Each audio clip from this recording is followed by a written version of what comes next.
Welcome to citizens pulse. నేను మీ రాజేష్.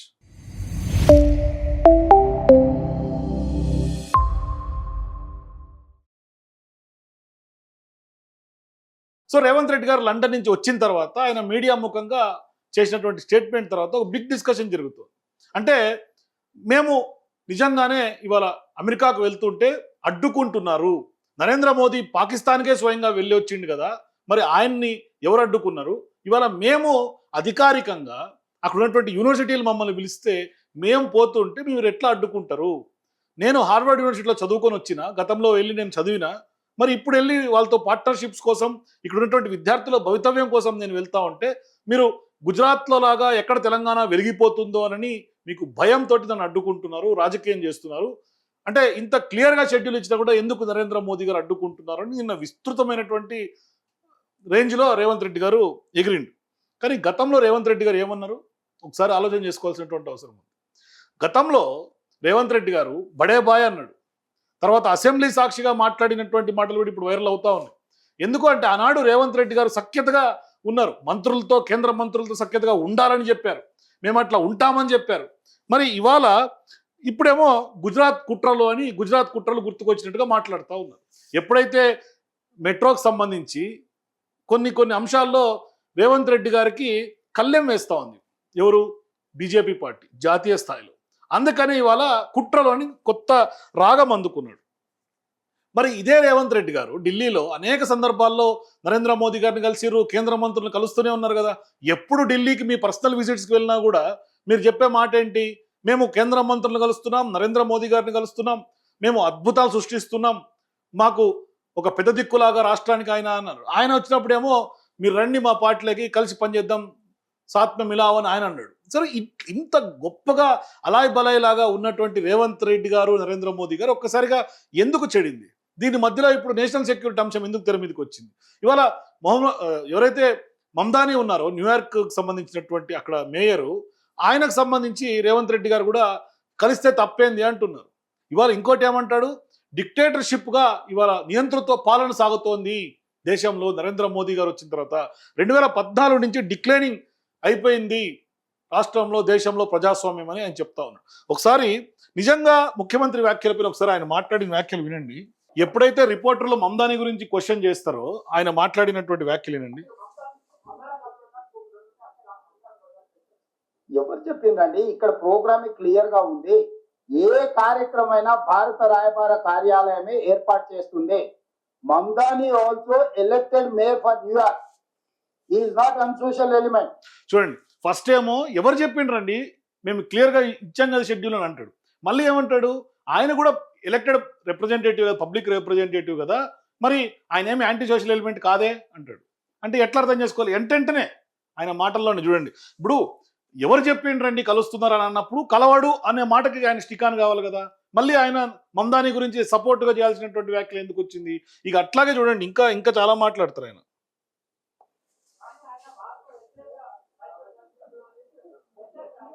అయ్యా,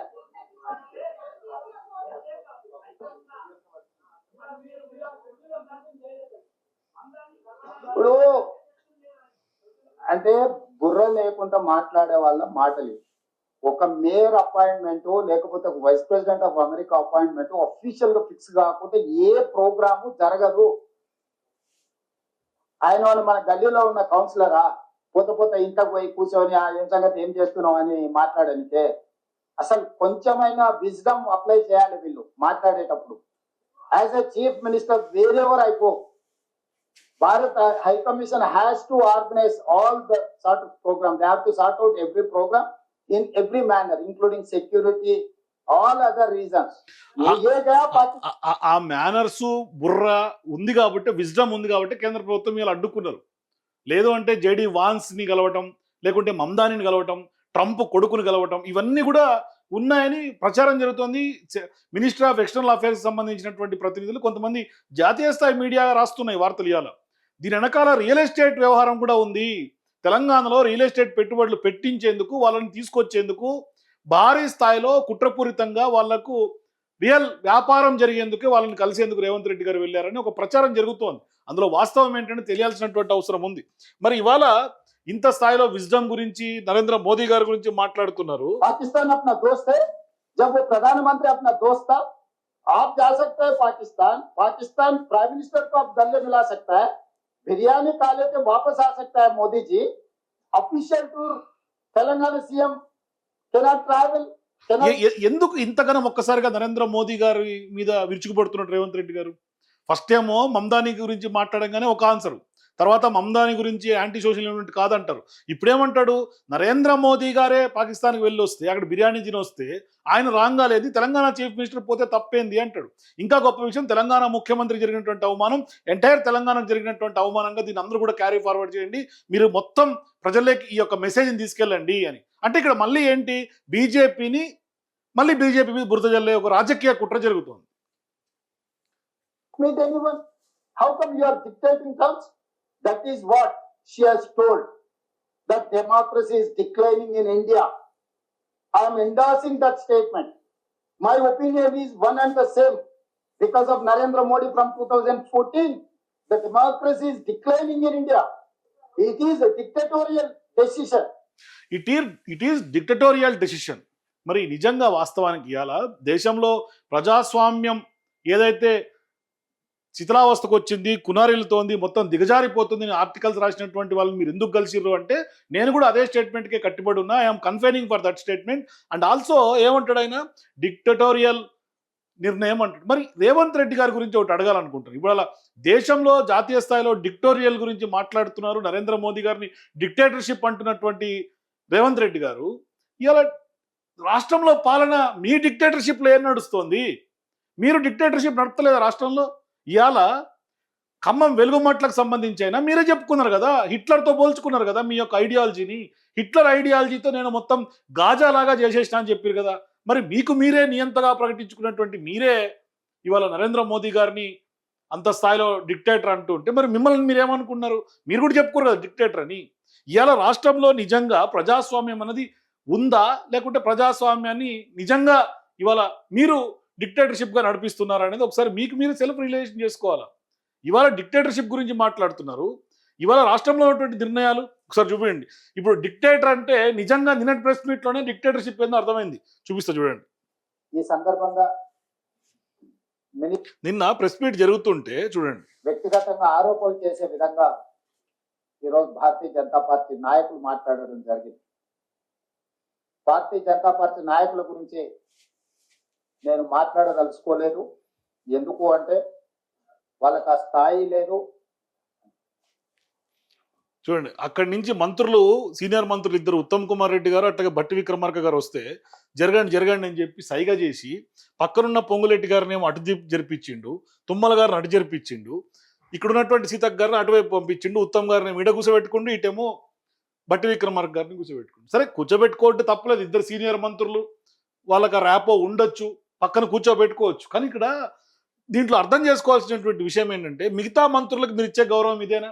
ఒక మహిళా మంత్రి సీతక్క గారికి ఇచ్చే విలువ ఇదేనా? మీరు అంటే మీకు మంత్రుల మధ్య మీకు కోఆర్డినేషన్ లేదు కదా. ఇప్పుడు ప్రాపర్గా ఒక టైం 4 o'clock ప్రెస్ మీట్ అని మీరు అఫీషియల్గా కమ్యూనికేట్ చేస్తే 10 నిమిషాలు ఈ ఇద్దరు మంత్రులు లేటుకు వచ్చిర్రు. మరి 10 నిమిషాలు లేటుకు వచ్చిర్రు అంటే మీ మీద ఉన్నటువంటి వాల్యూ ఏంటో అర్థమవుతుంది.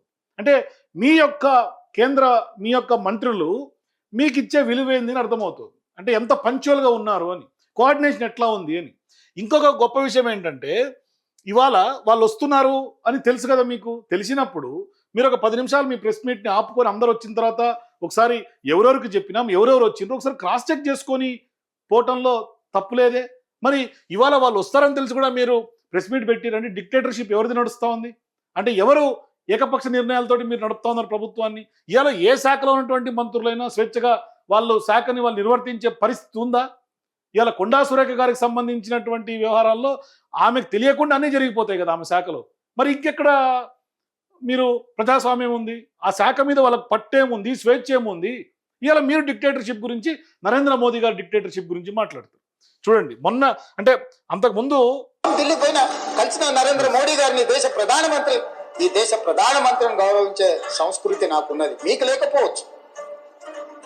మీరు కేసుల కోసమే రాష్ట్రాలలో ఉండే ముఖ్యమంత్రులకు ప్రధానమంత్రి పెద్దన్న లాంటి వాడు.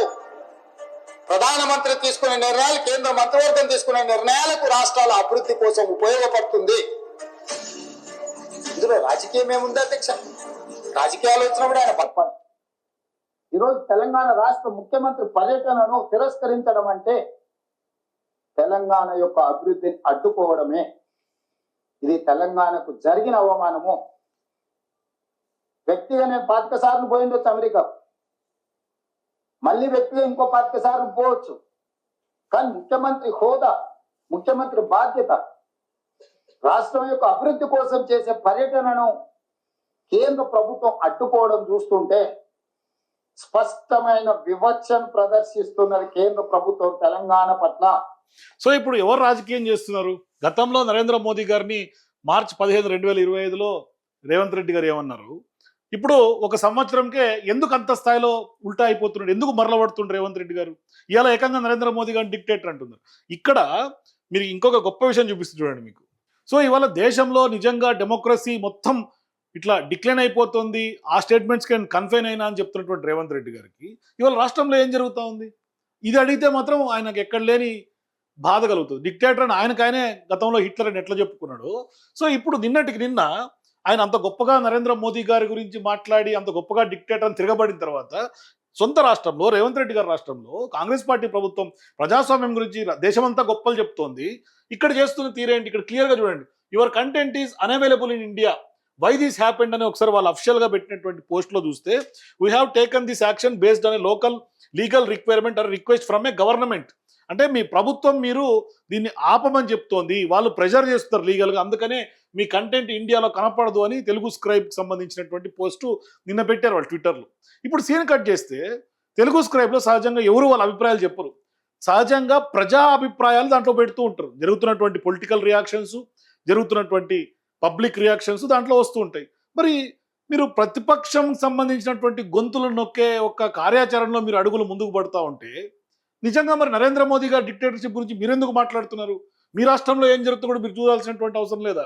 గతంలో ఇట్లనే నల్లబాలు ఒక ట్విట్టర్ అకౌంట్ విషయంలో కూడా సేమ్ సుప్రీంకోర్టు గైడ్ లైన్స్ ఉన్నాయి కదా. మరి ఇవాళ వాళ్ళు అందుకే వాళ్ళు నిన్న ట్వీట్ వేసి ఆ ట్వీట్లో ఏం చెప్పారంటే మేము రెట్టింపు ఉత్సాహంతో మేము వస్తాము, మేము మళ్ళీ కూడా బ్యాక్ అవుతాము అని స్పష్టంగా వాళ్ళు ఒక కౌంటర్ ఇచ్చారు. అసలు ఇది మనకేమో ఇట్లా కనిపిస్తుంది, అకౌంట్ నాట్ అవైలబుల్ అని మెటా అకౌంట్స్ కనిపిస్తుంది.